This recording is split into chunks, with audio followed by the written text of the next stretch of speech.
Ram Ram everyone. आज पुनः हाजिर हूँ एक नई विचारों के साथ। प्रिय दर्शकों, आइए आज विचार करते हैं कन्या लग्न के ऊपर। कन्या लग्न क्या है? कन्या लग्न का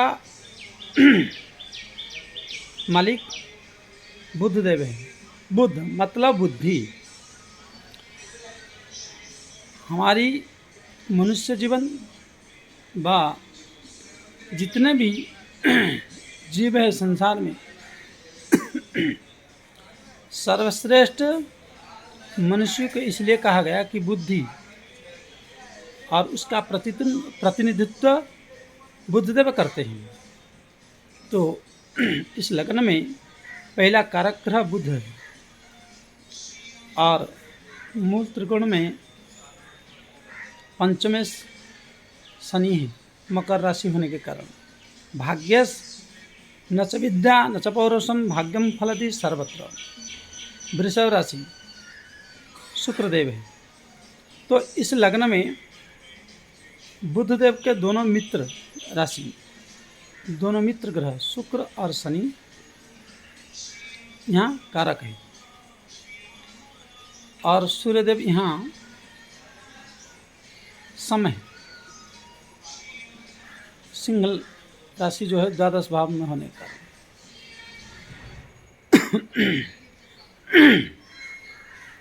अगर व्यक्ति यहाँ बुधदेव अगर अच्छा लग्न में हो, पंचम भाव में हो या नवम भाव में हो या विशेष करके दसम और एकादश, इनको महाकारक कहा गया है। अगर इन भावों में विराजमान हो तो आपकी बुद्धि, विचार और निर्णय सटीक एकदम परफेक्ट बैठेगा। लेकिन कहीं अगर आपके जीवन में बुधदेव मंगल के द्वारा दृष्टि हो गए या सूर्य के साथ द्वारा दृष्टि या शनि के द्वारा दृष्टि हो गया, छठे, आठवें, 12वें द्वितीय में बैठ गए, तो आपकी बुद्धि विचार जो है निर्णय लेने में अक्षम होगा। हमेशा निर्णय जो भी करेगा वह गलत निर्णय होगा, कुसंगत हो जाएगा, क्योंकि बुद्धि ही हमारी जीवन को ये बनाता है।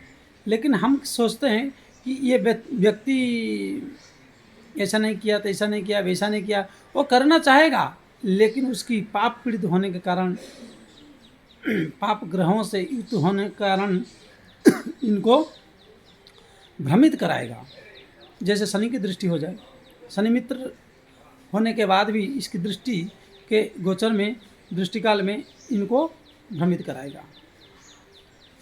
और दशांतर दशा में भले शनि और बुद्धि की दशांतर दशा, चाहे शनि में बुद्ध का अंतरदशा हो, चाहे बुद्धि के महादशा में शनि का अंतरदशा हो, चाहे शुक्र का महादशा हो, बुद्ध का अंतरदशा हो, बुद्ध का महादशा में शुक्र का अंतरदशा बहुत बढ़िया फल देता है।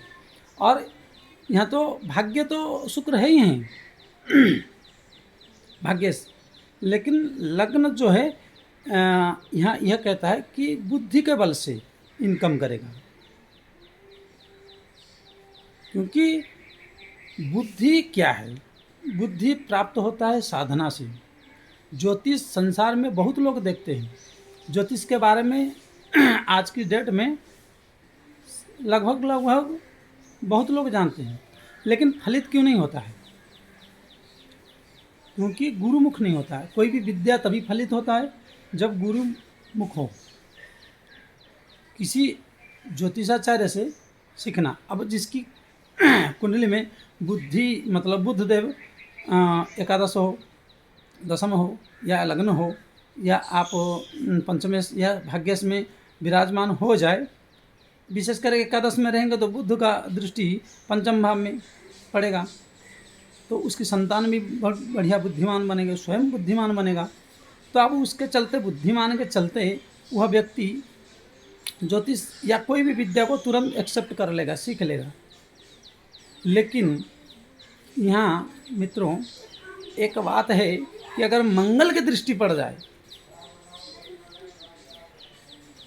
या सूर्य की दृष्टि पड़ जाए क्योंकि या शनि की दृष्टि पड़ जाए तो वह व्यक्ति की वाणी फलित नहीं होगी। विद्या को तो समझ गया लेकिन वाणी नहीं फलित होगी। तो बुद्धि तो है, स्वीकार तो कर लिया, साधनाएं बहुत है, तो उसकी प्रतिक्रिया के लिए, उस विचार की जो आप ज्ञान प्राप्त किए उसका फलित के लिए, उसको उपयोग करने के लिए साधना की आवश्यकता है। इसी प्रकार आपके जीवन में जो आप तरह तरह के द्वंद्व अगर सप्तम में से हो जाए तो भी पत्नी से पटरी नहीं खाएगा, क्योंकि नपुंसक ग्रह भी माना गया है, पत्नी से पटरी नहीं खाएगा, विवाद शुरू हो जाएगा। इसी कारण से साधना जरूरी है। ज्योतिष हो या कोई भी, भारत संस्कृति में साधना का महत्व है। सीख लेना कोई जरूरी नहीं है। राम राम तो तोता भी बोल देता है, लेकिन उसको थोड़ी है कि ये अंतिम तक बोलना है, अंतिम काल में भी बोलने पर ये मोक्ष मिलता है, लेकिन उसने बोला है उसका फल मिलेगा।